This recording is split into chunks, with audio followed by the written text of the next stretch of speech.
The megatherium, one of Earth's most remarkable extinct mammals, captures the imagination through its sheer size and unexpected attributes. Picture a creature as tall as a modern elephant when standing on its hind legs, yet related to today's small tree sloths. What secrets did this Ice Age giant hold, and what led to its disappearance from our planet? This massive ground sloth roamed South America during the Pleistocene epoch, leaving behind fossils that tell an extraordinary story of adaptation and survival. The Megatherium americanum grew to lengths of 20 feet and could weigh up to 4 tons. Its skeletal structure revealed powerful limbs equipped with sharp claws, which it used both for defense and to pull down branches from tall trees. Unlike its modern tree-dwelling cousins, Megatherium was a ground dweller, though it retained the ability to rear up on its hind legs and tail, forming a tripod-like stance. This position allowed it to reach vegetation at heights of up to 20 feet. Its robust skeletal structure supported massive weight-bearing muscles, particularly in its hindquarters and tail, enabling this unique feeding posture. The creature's skull housed a distinctive set of teeth, large, square molars perfect for grinding tough vegetation. These teeth lacked enamel but grew continuously throughout the animal's life, compensating for wear from its herbivorous diet. The Megatherium's jaw muscles generated tremendous force, allowing it to process even the toughest plant materials. Scientific evidence suggests these giant ground sloths lived in small family groups similar to modern elephants. They inhabited various environments across South America, from grasslands to forests, showing remarkable adaptability to different climates and terrains. Their size made them virtually immune to predation from most carnivores, except perhaps for early human hunters. The extinction of Megatherium coincided with the end of the last ice age, approximately 10,000 years ago. This timing overlapped with two significant events: dramatic climate change and the arrival of human hunters in the Americas. The warming climate altered vegetation patterns, potentially reducing available food sources. Simultaneously, human hunting pressure might have pushed these already stressed populations toward extinction. Recent studies of Megatherium fossils have revealed fascinating details about their biology and behavior. Chemical analysis of their bones indicates they were mixed feeders, consuming both browse and grasses. Their large nasal cavities suggest an excellent sense of smell, which would have helped them locate food and detect predators. The discovery of Megatherium remains near human settlements has sparked debate about the interaction between early humans and these massive creatures. Some sites show evidence of butchering, indicating humans hunted these animals. Other locations contain both Megatherium bones and human artifacts, suggesting possible long-term coexistence between the species. Paleontologists continue to uncover new information about Megatherium's social structure through trace fossils, including trackways and burrows. These findings indicate that, despite their enormous size, these animals created and used complex tunnel systems, possibly for protection from extreme weather conditions or for raising young. The legacy of Megatherium extends beyond its physical remains. This species represents one of many megafauna extinctions that occurred during the late Pleistocene, a period that transformed Earth's ecosystems. Understanding the factors that contributed to its disappearance provides valuable insights into current conservation efforts for large mammals facing similar challenges today. Recent technological advances in paleontology have enabled scientists to reconstruct more accurate models of how Megatherium moved and behaved. Computer simulations based on skeletal mechanics have demonstrated that these animals were capable of more agile movement than previously thought, despite their massive size. These studies continue to reshape our understanding of this extinct giant and its role in prehistoric ecosystems. The woolly mammoth persisted far longer than many of its Ice Age contemporaries, with a final population surviving on Wrangel Island until approximately 4,000 years ago. This remote Arctic island, located off the coast of northeastern Siberia, became the last refuge for these iconic mammals, outlasting their mainland relatives by several thousand years. DNA analysis of mammoth remains from Wrangel Island reveals the stark reality of their final days. The isolated population experienced severe genetic deterioration, carrying harmful mutations that affected their development, fertility, and ability to process certain nutrients. The limited gene pool on the island led to inbreeding, which compounded these genetic problems across generations. The Wrangel Island mammoths underwent significant physical changes compared to their mainland ancestors. These island-dwelling individuals stood notably shorter, measuring about 2 meters at the shoulder, roughly 2/3 the size of their continental relatives. Their smaller stature represented a case of island dwarfism, an evolutionary response to limited resources in their confined habitat.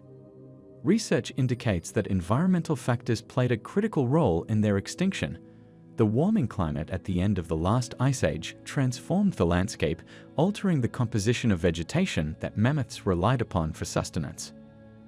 The once abundant grasslands that supported these herbivores gradually gave way to shrubs and other plants less suitable for their dietary needs. Archaeological evidence suggests these final mammoths coexisted with early human civilizations. While the Egyptian pyramids were under construction, small groups of woolly mammoths still roamed Wrangel Island. This temporal overlap challenges the common perception that all megafauna vanished in deep prehistory. The demise of Wrangel Island's mammoth population occurred relatively rapidly once it began. Studies of preserved remains indicate that the final population likely numbered only a few hundred individuals. Their restricted habitat, combined with their compromised genetics, left them particularly vulnerable to environmental pressures. Recent genomic studies have revealed that the last mammoths carried specific genetic mutations affecting their coat texture, fat metabolism, and insulin signaling. These mutations might have hindered their ability to regulate body temperature and process nutrients efficiently, making survival increasingly difficult as their environment changed. The isolation of Wrangel Island played a dual role in the mammoth story. While it initially provided a sanctuary that allowed them to outlive their mainland cousins, it ultimately contributed to their extinction by preventing genetic exchange with other populations. The rising sea levels that created the island trapped the mammoths in an increasingly challenging environment. The final years of the Wrangel Island mammoths provide insights into how species respond to isolation and environmental change. The combination of genetic deterioration, habitat transformation, and possibly other factors, such as disease, led to their eventual disappearance. Their extinction marked the definitive end of an entire lineage of proboscideans that had inhabited Earth for millions of years. Modern scientists continue extracting information from Wrangel Island mammoth remains, using advanced techniques to understand their biology and the circumstances of their extinction. This research helps inform current conservation efforts for endangered species, particularly those living in isolated populations or facing similar environmental challenges. The story of the last mammoths demonstrates how even seemingly stable populations can vanish when multiple adverse factors converge. Their extinction occurred during the rise of human civilization, serving as a bridge between prehistoric megafauna and recorded history. The relative recency of their disappearance makes them particularly valuable for studying extinction processes in large mammals. The Smilodon, often called the saber-toothed cat, vanished from Earth approximately 10,000 years ago. These large predatory cats inhabited North and South America during the Pleistocene epoch, with their distinctive canine teeth extending up to 11 inches in length. The extinction of these apex predators coincided with significant environmental changes at the end of the last ice age.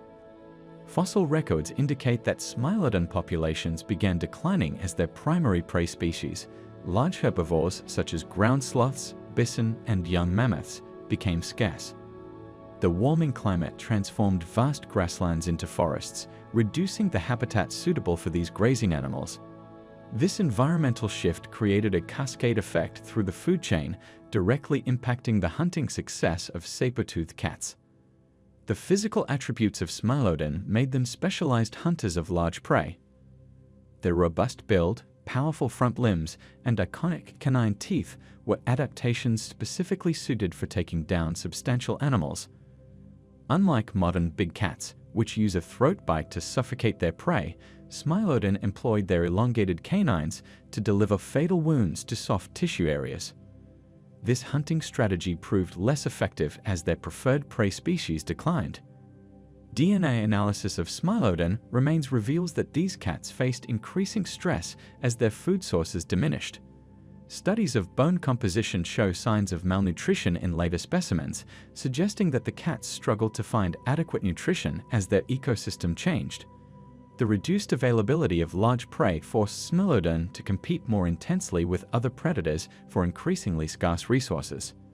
The social behavior of Smilodon, interpreted through fossil evidence, indicates they lived in groups similar to modern lions. This social structure required successful hunting to sustain multiple individuals, making them more vulnerable to prey scarcity than solitary predators. Archaeological sites containing multiple Smilodon specimens suggest that entire groups faced challenges in finding sufficient food. Climate records from the terminal Pleistocene period demonstrate rapid temperature fluctuations that accelerated the decline of Smilodon's prey base. The warming trends caused shifts in vegetation patterns, affecting the distribution and abundance of herbivorous species. These changes occurred too quickly for Smilodon to adapt their hunting strategies or physical characteristics. Recent studies of Smilodon tooth wear patterns provide insights into their final years.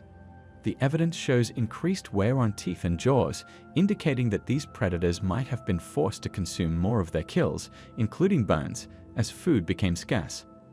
This dietary stress likely contributed to higher mortality rates within populations. The extinction pattern of Smilodon tracked closely with the disappearance of megafauna across the Americas. As each prey species vanished, the pressure on remaining Smilodon populations intensified. The last known Smilodon populations persisted in South America, where some large prey species survived slightly longer than their North American counterparts. Archaeological evidence suggests minimal interaction between Smilodon and early human populations in the Americas. Unlike other large predators that adapted to hunting smaller prey or scavenging, Smilodon's specialized hunting adaptations prevented such behavioral shifts. Their extinction represents the end of a distinct evolutionary experiment in predator development. The loss of Smilodon created ripple effects through ancient American ecosystems. Their disappearance left a predatory niche that was eventually filled by other large cats, though none evolved the extreme specializations that characterized Smilodon. Modern studies of their extinction provide valuable insights into the vulnerability of specialist species to environmental change. The cave bear, Ursus spelaeus, inhabited Europe during the Pleistocene epoch, leaving its final traces approximately 24,000 years ago. These massive bears, larger than modern brown bears, lived throughout European caves from Spain to Russia, with abundant fossil evidence of their presence. Cave bears developed specialized adaptations for a herbivorous diet, contrary to their carnivorous relatives. Their teeth showed distinct wear patterns consistent with grinding tough plant material, and their jaw structure supported powerful chewing motions needed for processing fibrous vegetation. This dietary specialization made them particularly sensitive to environmental changes that affected plant communities. The decline of cave bears coincided with significant climate fluctuations during the last ice age. As temperatures dropped, the vegetation patterns across Europe shifted dramatically. The plants that cave bears relied upon became scarcer, forcing these animals to compete more intensely for limited resources. The reduced food availability stressed cave bear populations, making them more vulnerable to other pressures. Archaeological evidence indicates that early humans occupied many of the same caves that cave bears used for hibernation. Human populations expanded their presence across Europe during this period, creating direct competition for shelter. Stone tools and cave bear bones found together at numerous sites suggest interactions between humans and bears, though the nature of these encounters varied. The combination of climate-driven habitat changes and human expansion created multiple challenges for cave bear survival. Their specialized diet restricted their ability to adapt to new food sources, unlike more adaptable omnivorous bears. The competition with humans for cave spaces forced some bears to seek less optimal hibernation sites, potentially affecting their survival during harsh winters. Evidence from cave bear remains shows declining population health in the millennia before their extinction. Skeletal analysis reveals increased signs of nutritional stress and disease, indicating that these bears struggled to maintain their health as their environment changed. The bear's large body size, which required substantial food intake, became a liability when resources grew scarce. Genetic studies of cave bear remains demonstrate reduced genetic diversity in later populations, suggesting that their numbers had already diminished significantly before their final extinction. This genetic bottleneck likely made the remaining populations less resilient to environmental pressures and more susceptible to local extinctions. The cave bear's disappearance marked a significant shift in European ecosystems. Their extinction removed a major herbivore from the landscape, altering vegetation patterns and nutrient cycling in their former habitats. The loss of cave bears represents one of many megafaunal extinctions that occurred during the late Pleistocene period. Research continues to uncover new details about cave bear ecology and extinction through advanced analytical techniques. Studies of isotopes in cave bear bones provide information about their diet and habitat use, while DNA analysis reveals their evolutionary relationships and population dynamics. These scientific approaches help reconstruct the complex factors that led to their disappearance. The timing of cave bear extinction varied across their range, with some populations persisting longer in certain regions. This pattern suggests that local conditions played a role in determining how long different groups survived. Some areas maintained suitable habitat and food resources longer than others, creating temporary refuges for declining populations. The cave bear's story demonstrates how specialized species face greater extinction risks during periods of environmental change. Their inability to shift their diet or adapt quickly to new conditions left them vulnerable when their preferred resources became scarce. This example provides insights into species vulnerability and extinction processes that remain relevant for modern conservation efforts. The Irish elk, Megaloceros giganteus, represented one of the largest deer species ever to exist, characterized by enormous antlers spanning up to 3.65 meters, 12 feet, wide. Despite its common name, this species lived beyond Ireland, with fossils discovered across Europe and Asia. The males carried the distinctive giant antlers, which could weigh up to 40 kilograms, 88 pounds. These magnificent creatures inhabited the cold steppes and open woodlands during the Pleistocene epoch, adapting to the glacial and interglacial periods. Their diet consisted primarily of grass and herbs, supplemented by browsing on leaves and twigs. The Irish elk's large size, standing about 2.1 meters, 7 feet, at the shoulder, required substantial daily food intake to maintain their body mass and energy requirements. The extinction of the Irish elk occurred approximately 7,700 years ago, with the last populations persisting in western Siberia. Several factors contributed to their disappearance. The warming climate at the end of the last ice age triggered significant vegetation changes, transforming their preferred open grasslands into dense forests. This shift reduced the availability of their primary food sources and restricted their movement due to their massive antlers. The relationship between their antlers and survival became particularly problematic during environmental changes. The antlers, which served as indicators of male fitness during mating seasons, required large amounts of minerals, particularly calcium and phosphate, to grow. As vegetation changed and mineral-rich plants became scarcer, males struggled to maintain healthy antler growth while sustaining their basic bodily functions. Genetic studies of Irish elk remains reveal signs of population stress during their final periods. The specimens show decreased genetic diversity and evidence of developmental issues, suggesting the species faced mounting challenges in maintaining viable populations. The combination of habitat loss, nutritional stress, and reduced genetic fitness created a cascade effect that pushed the species toward extinction. The timing of their disappearance coincided with broader ecosystem changes affecting numerous large mammal species. The post-glacial warming period brought rapid environmental transformations that many specialized species could not adapt to quickly enough. The Irish elk's specific adaptations, their size and elaborate antlers, became disadvantageous in the changing landscape. Archaeological evidence indicates human interaction with Irish elk populations, though direct hunting pressure appears limited compared to other factors in their decline. Cave paintings and carved artifacts depict these animals, demonstrating their presence in human cultural awareness. However, human activities might have contributed indirectly through landscape modification and competition for resources. Research on Irish elk fossils provides insights into evolutionary processes and extinction dynamics. Their remains show how sexual selection can drive the development of extreme physical features, which may become detrimental when environments change rapidly. The species exemplifies how specialized adaptations can become evolutionary dead ends under altered conditions. The study of Irish elk bones reveals details about their life history and physical capabilities.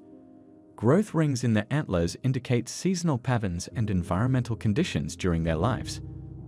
Analysis of bone chemistry offers information about their diet and habitat preferences, helping scientists reconstruct their ecological requirements.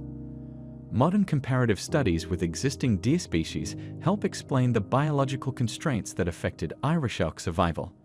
Their closest living relatives, the fallow deer and red deer, demonstrate similar but less extreme adaptations, offering clues about the challenges faced by their extinct cousin. These comparisons highlight how the magnitude of certain traits can influence species survival during periods of environmental stress. The extinction pattern of the Irish elk demonstrates the vulnerability of highly specialized species to environmental change. Their disappearance serves as a case study in how the combination of biological requirements, environmental shifts, and population dynamics can lead to species extinction.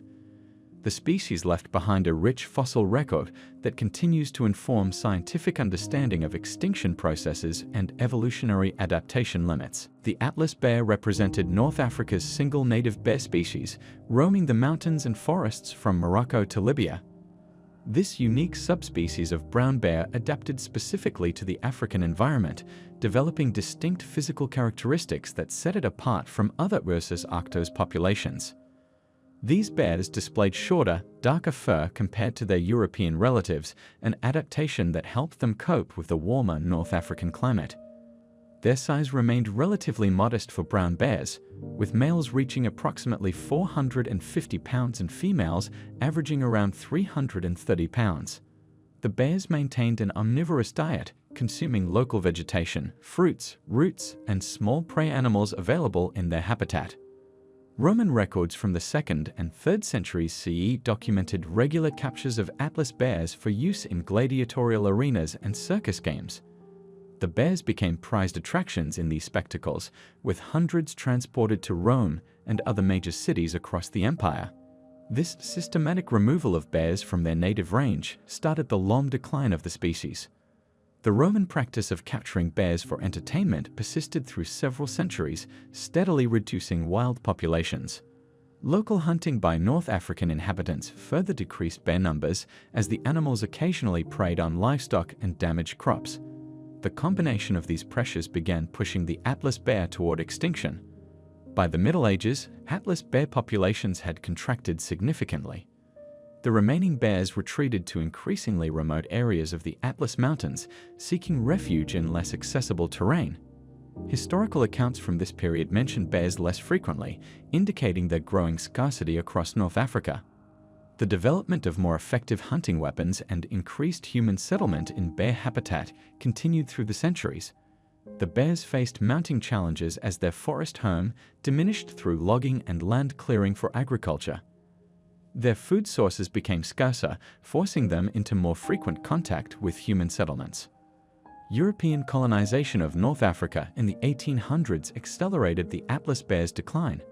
French and British hunters pursued the bears as trophy animals, while local people continued traditional hunting practices. The bear's already fragmented population suffered additional losses from this intensified hunting pressure. Reports of Atlas bears became increasingly rare by the late 1800s.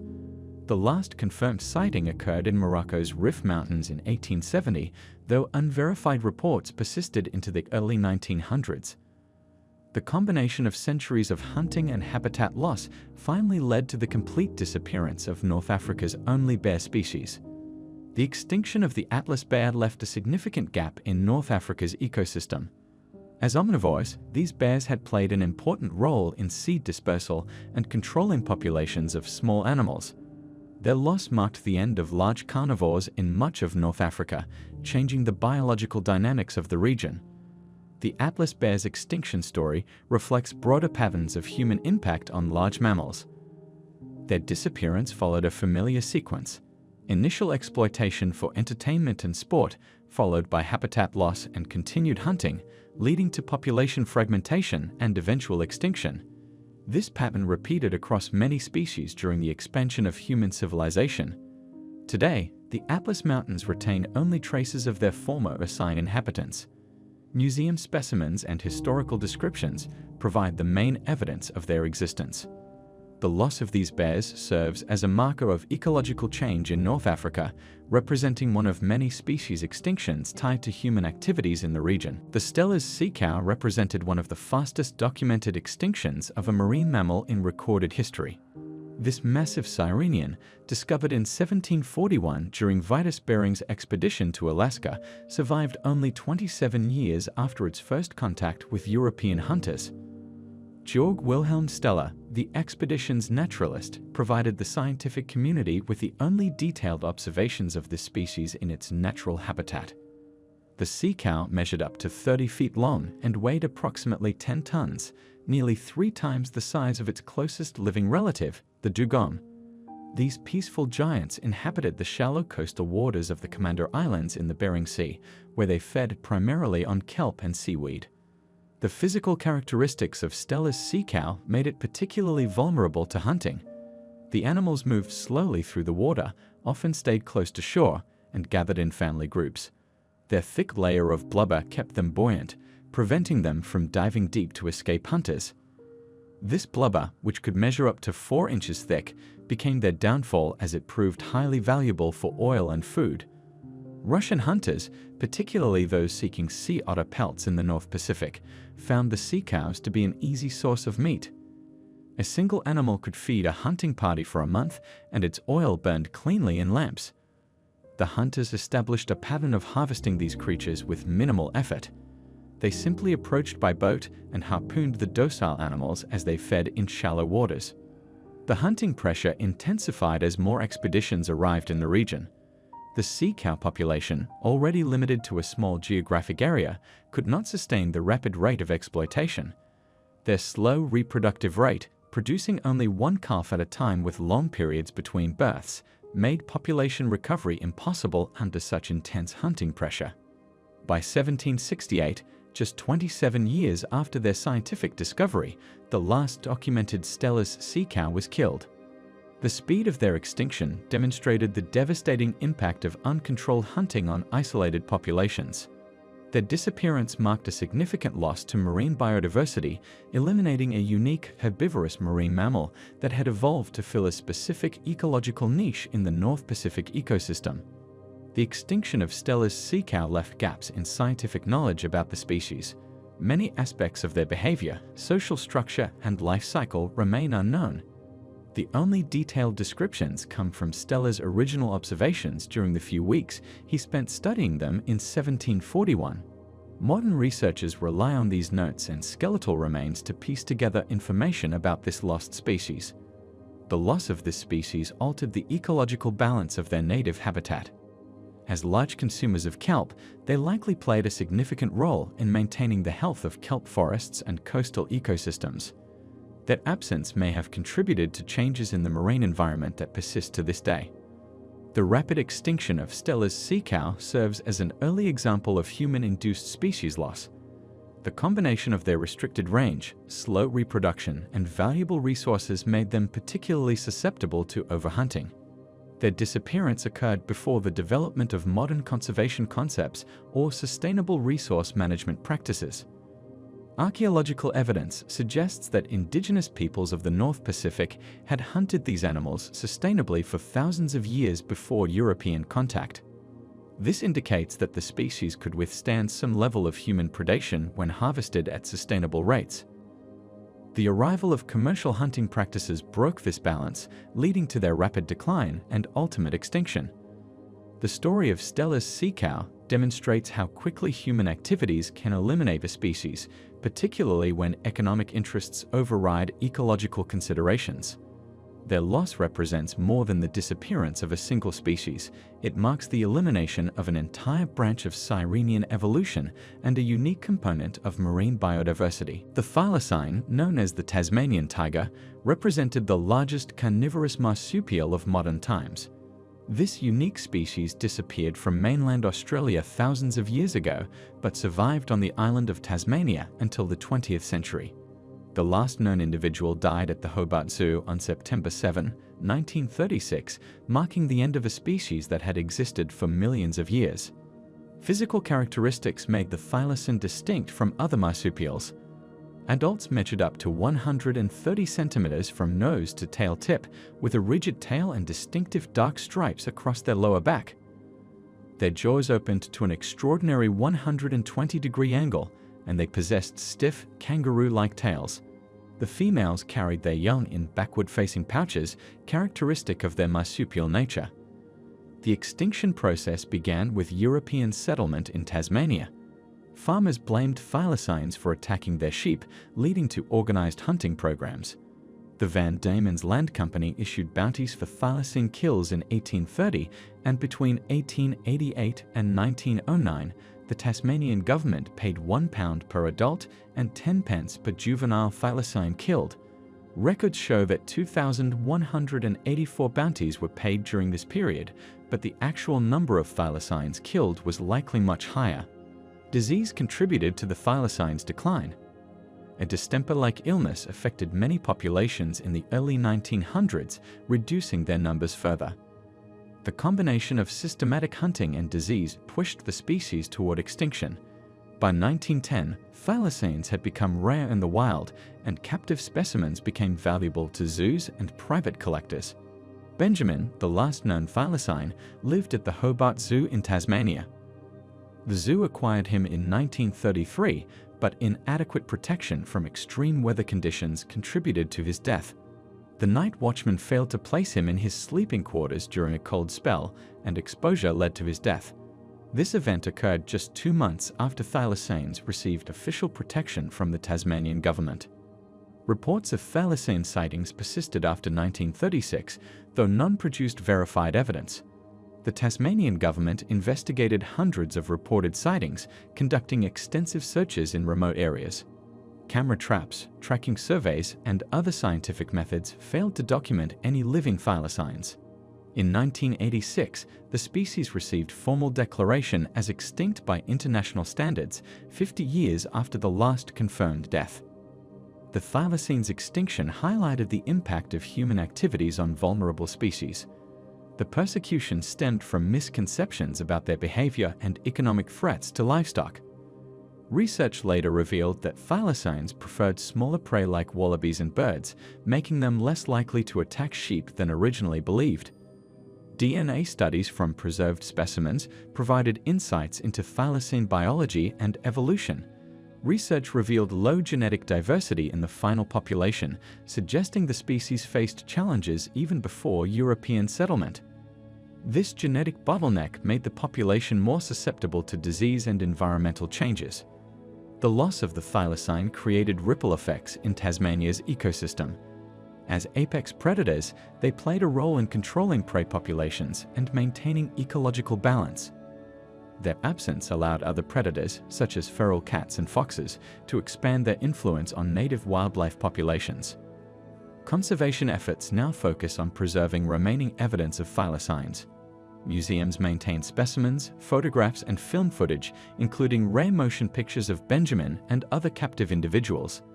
These materials serve as research resources and reminders of human-caused extinction. The thylacine's story sparked changes in wildlife protection policies. Tasmania strengthened its conservation laws, and the case became a reference point for endangered species protection worldwide. Scientists continue studying preserved specimens, seeking to understand this unique marsupial carnivore's adaptations and evolutionary history. Recent technological advances enable detailed analysis of thylacine anatomy and behavior through digital reconstruction. These studies revealed sophisticated hunting strategies and physical capabilities that set them apart from other predators. The research demonstrates the scientific value of preserved specimens long after a species disappears. The Caribbean monk seal, Neomonychus tropicalis, represented the only seal native to the Caribbean Sea and Gulf of Mexico. This marine mammal inhabited the warm waters and beaches across a vast region stretching from the Caribbean islands to the Yucatan Peninsula and south to Guyana. These seals measured between 2.1 to 2.4 meters, 7 to 8 feet, in length, with females slightly smaller than males. Their fur displayed a brownish-gray color on top with a lighter cream or yellow-white underside. The species possessed large dark eyes and small external ear flaps, with broad flippers adapted for swimming and maneuvering through tropical waters. Historical records indicate Caribbean monk seals gathered in social groups on beaches and rocky shorelines, using these areas for resting, breeding, and caring for their young. They'd fed primarily on fish, octopus, and crustaceans in the shallow coastal waters near their hole-out sites. Female seals gave birth to single pups, which they nursed for approximately 6 months. European colonizers first documented the Caribbean monk seal in 1494 during Christopher Columbus's second voyage to the Americas. The expedition records described large numbers of seals basking on the beaches of Alta Vela Island, off the coast of Hispaniola. These initial encounters marked the beginning of centuries of human exploitation that would lead to the species' extinction. Commercial hunting of Caribbean monk seals intensified during the 1700s and 1800s. Ships' crews killed the seals in large numbers for their oil, which was used in lamps and machinery lubrication.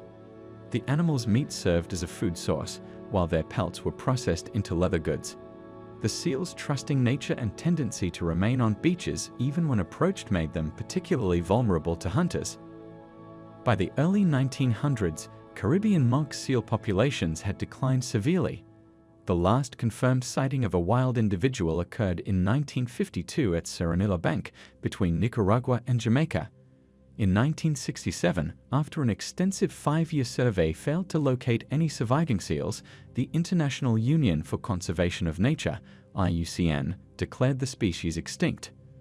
The loss of the Caribbean monk seal created ripple effects throughout its former ecosystem. As predators of fish and invertebrates, these seals played a role in maintaining the balance of marine food webs. Their disappearance altered predator-prey relationships in Caribbean waters, though the full ecological impact remains difficult to quantify due to limited historical data. Several factors contributed to the Caribbean monk seal's extinction beyond direct hunting pressure. The development of coastal areas destroyed critical habitat, while the growth of commercial fishing operations reduced available prey. The seal's restricted range and low reproductive rate made their populations particularly susceptible to these combined threats. The Caribbean monk seal's extinction serves as an early example of human-caused mammal extinctions in marine environments. Its disappearance preceded similar declines in other monk seal species. The Mediterranean monk seal became critically endangered, while the Hawaiian monk seal faces ongoing conservation challenges. Scientists continue studying preserved specimens and historical records of Caribbean monk seals to better understand their biology and behavior. Museums worldwide house approximately 100 specimens, providing researchers with physical evidence of the species' characteristics. These specimens remain valuable for comparative studies with surviving monk seal species and for documenting changes in marine mammal populations over time. The extinction of the Caribbean monk seal demonstrates how quickly unregulated hunting can eliminate a species, particularly when combined with habitat loss and other environmental pressures.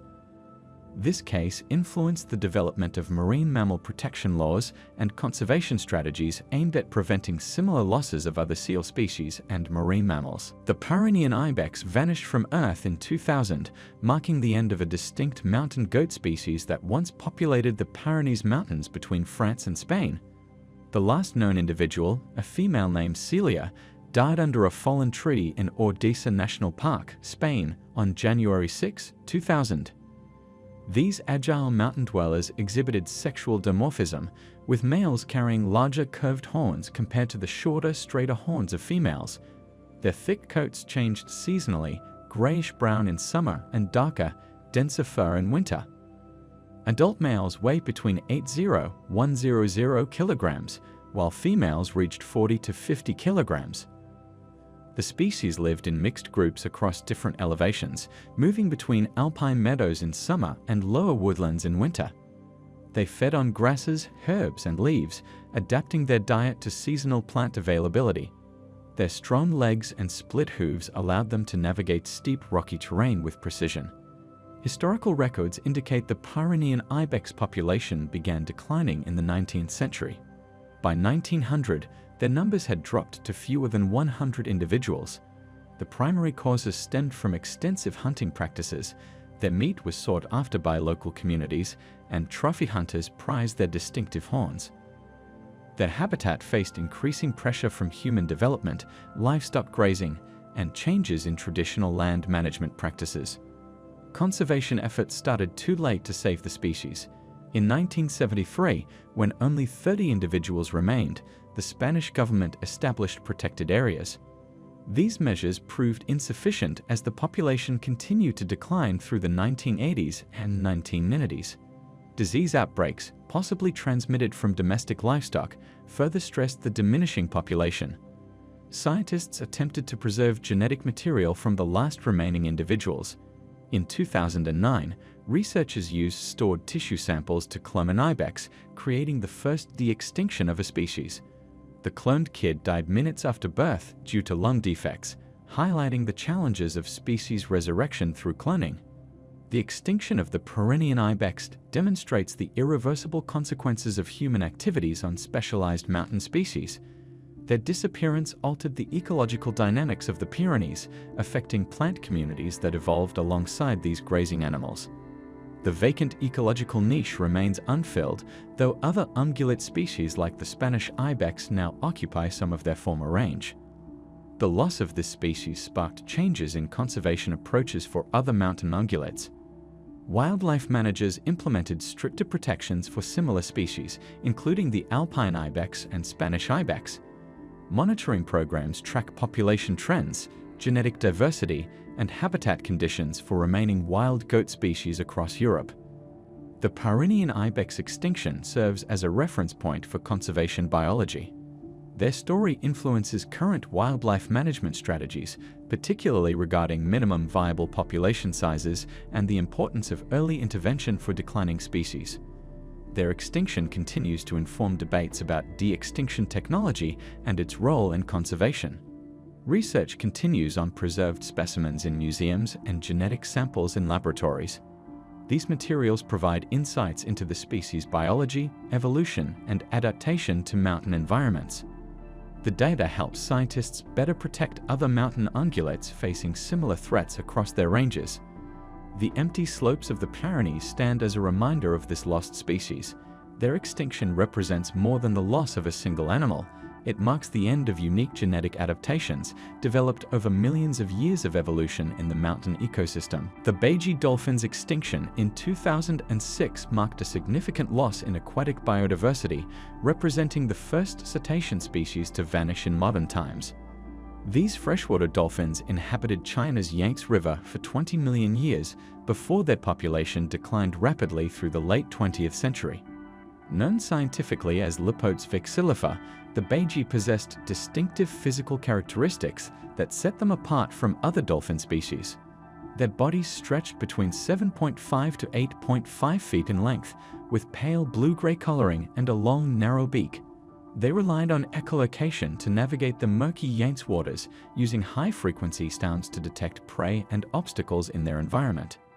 The decline of the Beige tracked closely with China's industrial development along the Yangtze River.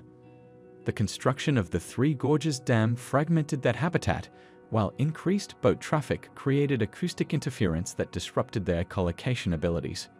Chemical runoff from factories degraded water quality, and extensive fishing practices depleted their food sources. By the 1950s, surveys estimated around 6,000 Beige lived in the Yangtze River system. This number dropped to 400 by the 1980s, with only 13 individuals recorded in 1997. The last confirmed sighting occurred in 2002, when a single dolphin was photographed leaping from the water near Nanjing. In 2006, scientists conducted a comprehensive 6-week survey of the Yangtze River, covering 3,500 kilometers of waterway. The expedition, involving multiple research vessels and advanced detection equipment, failed to locate any surviving beige. This led to the official declaration of their functional extinction, though the species remained listed as critically endangered until 2007. The loss of the beige highlighted the direct impact of rapid industrialization on river ecosystems. Their disappearance affected both the ecological balance of the Yangtze and the cultural heritage of China, where these dolphins featured in local folklore and traditional literature for generations. Conservation efforts attempted to save the species through the 1980s and 1990s. Plans included establishing protected reserves and developing captive breeding programs. A semi-natural reserve was created in 1992 at the Tianyi-Zhou Oxbow, but these measures proved insufficient against the mounting environmental pressures. The beige's extinction serves as a case study in the challenges of protecting aquatic species in developing regions. Their habitat requirements, clean, quiet waters with abundant fish populations, conflicted directly with economic development priorities along the Yangtze River.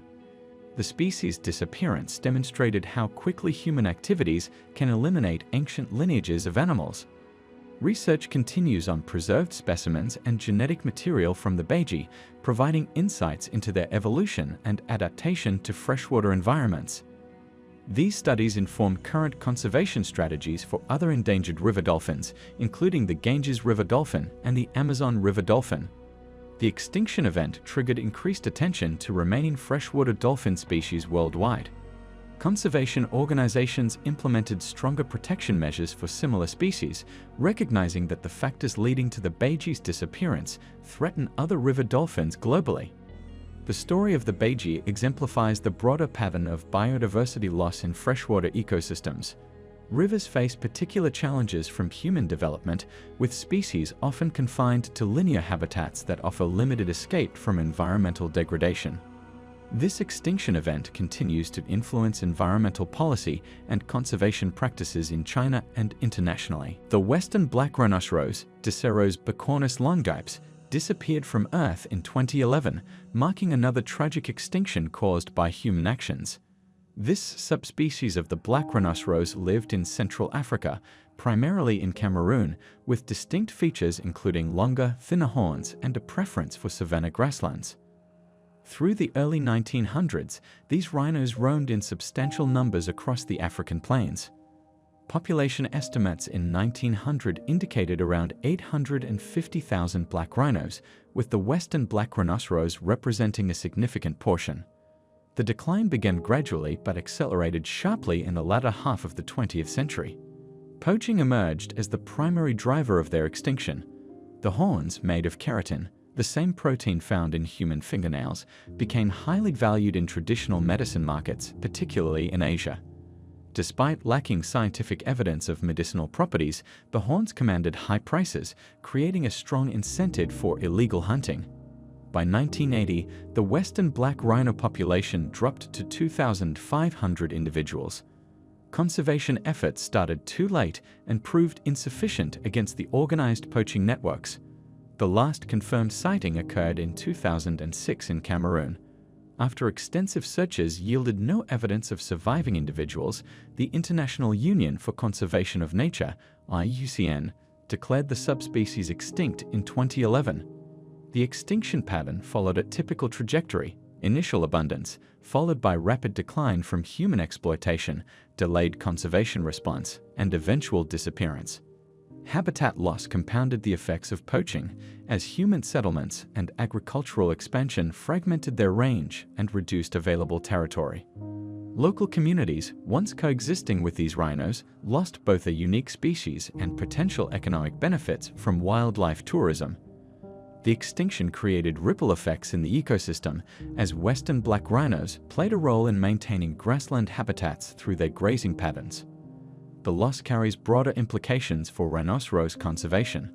3 other black rhino subspecies persist, all classified as critically endangered.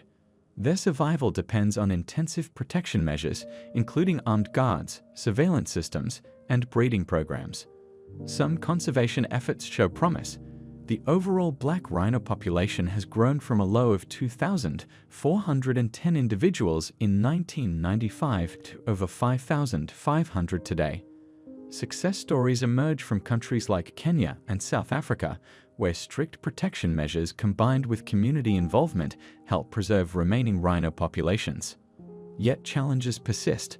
The illegal wildlife trade continues, adapting to enforcement efforts and finding new trafficking routes. Rising affluence in some Asian markets maintains demand for rhino horn, despite international trade bans and awareness campaigns about the horn's lack of medicinal value. The western black rhino's extinction serves as a case study in preventable loss. Early warning signs went unheeded, and coordinated conservation action started after population numbers dropped below sustainable levels. Their disappearance demonstrates how quickly a species can vanish when commercial exploitation outpaces protection efforts. This extinction event sparked changes in wildlife protection strategies. Many African nations strengthened anti-poaching measures, increased penalties for wildlife crimes, and expanded ranger training programs. International cooperation improved, with better coordination between source countries, transit points, and destination markets for illegal wildlife products. The story of the western black rhinoceros continues to influence conservation policies and practices. That absence from the African savanna represents both an ecological and cultural loss, reminding conservationists that survival of remaining rhino species requires sustained commitment and resources. The Pinta Island tortoise's extinction marks a definitive end to a distinct genetic lineage that inhabited the Galapagos Islands for millions of years. The death of Lonesome George on June 24, 2012, at the Charles Darwin Research Station in Santa Cruz Island, Galapagos, closed the final chapter of his species, Chelonoidis abingdoni. George lived as the last known Pinta Island tortoise for 4 decades. Scientists discovered him in 1971 on Pinta Island, where his species had been considered extinct since the late 1800s. The tortoise earned his nickname Lonesome George after extensive searches failed to locate any other members of his species, leaving him as the sole survivor. During his years at the research station, George became a conservation icon. Multiple attempts to breed him with females from closely related tortoise species proved unsuccessful. The research team paired him with females from Isabella Island, whose genetic makeup most closely matched the Pinta Island species, but the eggs produced from these matches never hatched. George's age at death was estimated between 90 and 100 years, far short of the potential 200-year lifespan of Galapagos tortoises. The extinction of the Pinta Island tortoise traces back to the 19th century when sailors and whalers hunted the species for food. The introduction of goats to Pinta Island in 1959 further damaged the tortoise habitat by destroying vegetation. The preservation of George's genetic material opens possibilities for future scientific research. His body underwent careful taxidermy and now resides in the American Museum of Natural History in New York City, serving as a permanent reminder of extinction's permanence. The loss of the Pinta Island tortoise reflects broader patterns of human-caused extinctions in the Galapagos. Of the original 15 tortoise species native to the archipelago, several became extinct through human activities. The remaining species face ongoing threats from habitat loss, introduced species, and climate change. Conservation efforts in the Galapagos now focus on protecting surviving tortoise species through breeding programs, habitat restoration, and removal of invasive species.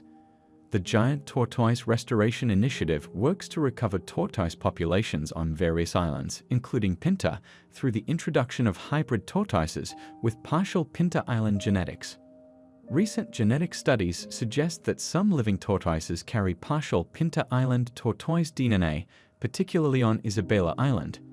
These findings raise the prospect of selective breeding programs to recover some of the lost genetic diversity, though the pure Pinta Island species remains extinct.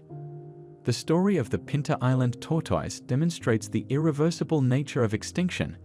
Despite decades of protection and breeding attempts, the species could not recover from the damage inflicted during previous centuries. This extinction event adds to the growing list of species lost during the modern era, highlighting the permanent consequences of human activities on unique island ecosystems. Scientists continue studying the preserved remains of Lonesome George to better understand tortoise biology and evolution. His legacy persists through ongoing conservation initiatives and serves as a catalyst for protecting other endangered species in the Galapagos and beyond. The extinction of the Pinta Island tortoise stands as a clear marker of human impact on isolated island ecosystems and the need for proactive conservation measures. The Caribbean monk seal represented the only seal native to the Caribbean Sea and Gulf of Mexico, inhabiting these warm waters for millions of years before its extinction. Scientists confirmed its disappearance in 2008, though the last verified sighting occurred in 1952 near Jamaica's Serenilla Bank. These seals lived throughout the Caribbean region, from the southeastern United States to the northern coast of South America. Their habitat included the waters and beaches of the Bahamas, Greater and Lesser Antilles, and the Yucatan Peninsula. The species maintained a strong presence in these areas until human activities began affecting their populations. Caribbean monk seals measured between 6.5 to 8 feet in length and weighed 375 to 600 pounds. Their coats displayed brownish-gray coloring on top with lighter shades underneath. Unlike other seal species that preferred colder waters, these mammals adapted perfectly to tropical and subtropical environments. They spent time both in water and on land, using beaches and rocky shores for resting, breeding, and caring for their young. The decline of Caribbean monk seals began with European colonization in the 1500s. Early explorers and settlers hunted these animals extensively for their oil, which they used in lamps and machinery. The seal's blubber became a valuable commodity, leading to systematic hunting operations. Their skin served in making leather goods, adding another incentive for their exploitation. By the 1900s, Caribbean monk seal populations had decreased dramatically. The remaining small groups faced continued pressure from fishing operations, which viewed them as competition for fish stocks. Coastal development destroyed their traditional breeding grounds, forcing them into smaller and more isolated areas. The combination of hunting, habitat loss, and human disturbance proved too severe for the species to survive. Research expeditions in the 1950s and 1960s searched extensively for surviving populations. Despite some unconfirmed reports, no definitive evidence emerged of their continued existence. The U.S. Fish and Wildlife Service conducted the last major survey in 1984, finding no trace of the species. After decades without any verified sightings, the International Union for Conservation of Nature declared the Caribbean monk seal extinct in 2008. The extinction of the Caribbean monk seal marked a significant loss for marine biodiversity. As top predators, these seals played a key role in maintaining the balance of marine ecosystems. Their disappearance affected the population dynamics of their prey species and altered the ecological relationships within their former range. The Caribbean monk seal's story serves as an early example of human-caused extinction in marine mammals. Their loss preceded modern conservation laws and environmental awareness movements. Today, their extinction provides valuable lessons for protecting other marine species, particularly their closest surviving relatives, the Hawaiian and Mediterranean monk seals, both of which face serious threats to their survival. Scientists continue studying the limited specimens and historical records of Caribbean monk seals preserved in museums. These materials offer insights into the species' biology, behavior, and evolution. Such information proves valuable for understanding how to protect other seal species and marine mammals facing similar threats in the present day. The Caribbean monk seal's extinction represents a permanent gap in the region's marine ecosystem. Their disappearance changed the character of Caribbean waters, removing a unique predator that had shaped local marine communities for countless generations. The loss of this species stands as a reminder of the irreversible consequences of unsustainable human activities on marine life. The Japanese sea lion, Xelophus japonicus, disappeared from its native waters in 1974, marking another marine mammal extinction caused by human activities. These sea lions inhabited the Sea of Japan, particularly around the Korean Peninsula and Japanese archipelago, where they established colonies on rocky coastlines and offshore islands. Male Japanese sea lions grew to lengths of 2.3 to 2.5 meters and weighed up to 450 kilograms, with females reaching about 1.6 meters. Their distinctive features included a dark gray-brown coloration, with males developing lighter chest and neck areas. The species possessed strong flippers that enabled efficient swimming and maneuverability in coastal waters. Commercial hunting of Japanese sea lions began in the 1900s, with their skin and oil serving as valuable commodities. Local fishing communities targeted them for blubber, which provided lamp oil and leather materials. The animals faced additional persecution from fishers who viewed them as competition for fish stocks.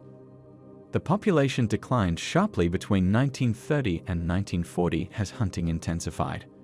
Records from the early 1900s estimated several thousand individuals, but by the 1930s, only a few hundred remained.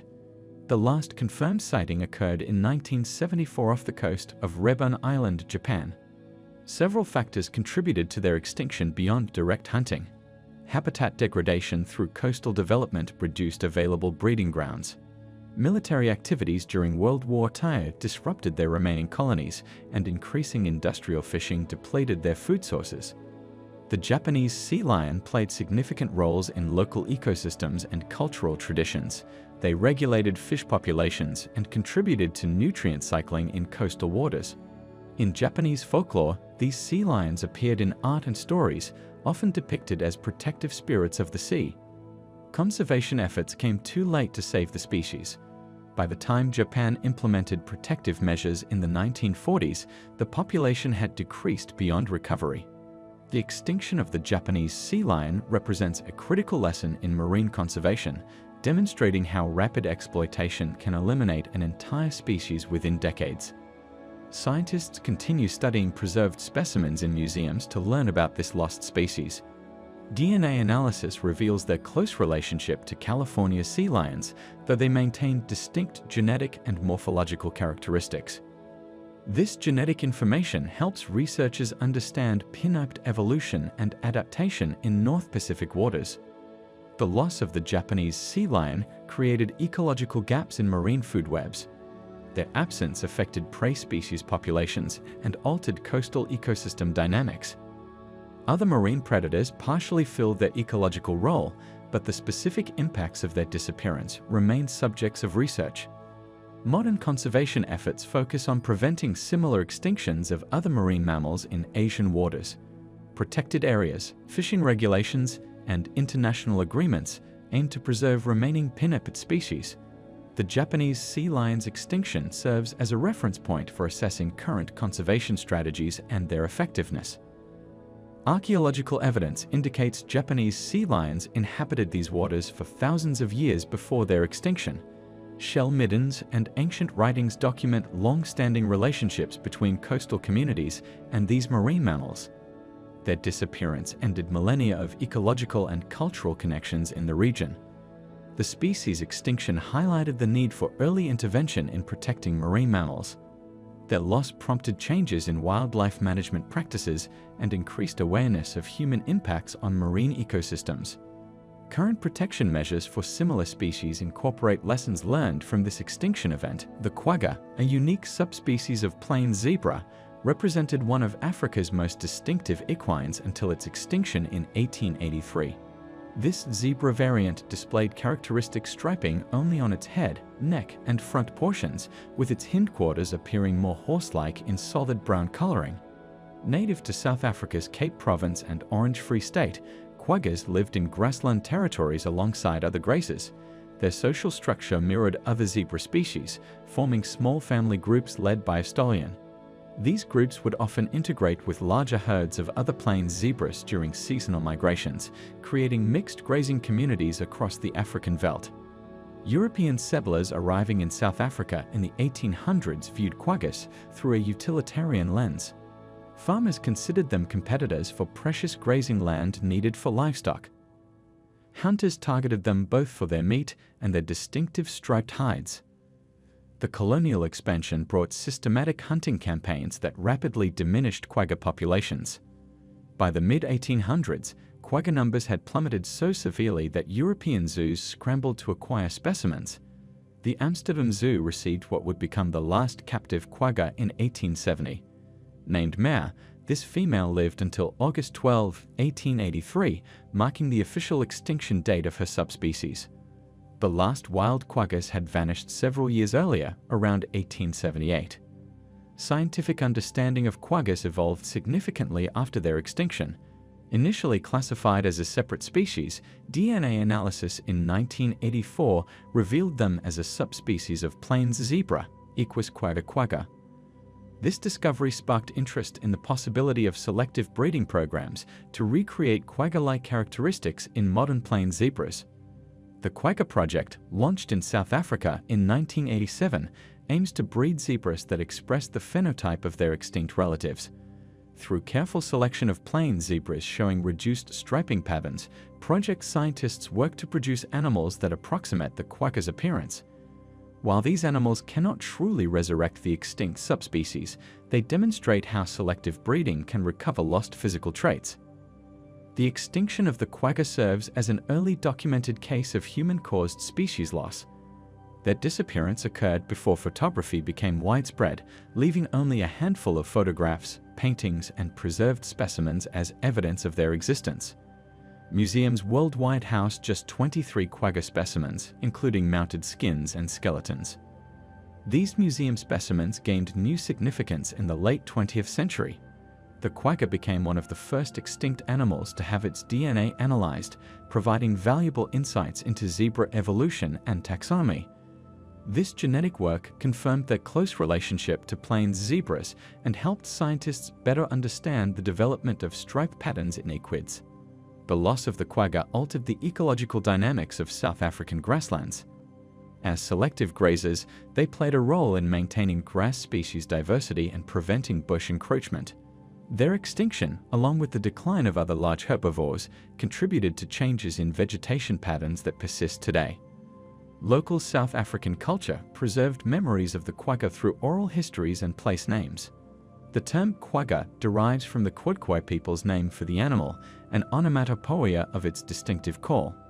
This cultural connection adds another dimension to the species' loss, representing not just an ecological extinction, but a cultural one as well. The story of the quagga extinction parallels many modern conservation challenges. Their rapid decline from abundant population to extinction within decades demonstrates how quickly human activities can eliminate unique species. This historical example continues to inform current conservation efforts and underscores the importance of early intervention in protecting threatened species. The passenger pigeon represented one of North America's most abundant bird species in the 19th century, with populations estimated between 3 to 5 billion individuals. These birds filled the skies in flocks so large they could stretch for miles and take hours to pass overhead. The species, Ectopistes migratorius, inhabited the eastern and central United States and parts of Canada. Physical characteristics made passenger pigeons distinct from other pigeon species. Adults measured approximately 40 centimeters in length, displaying long pointed tails and streamlined bodies adapted for swift flight.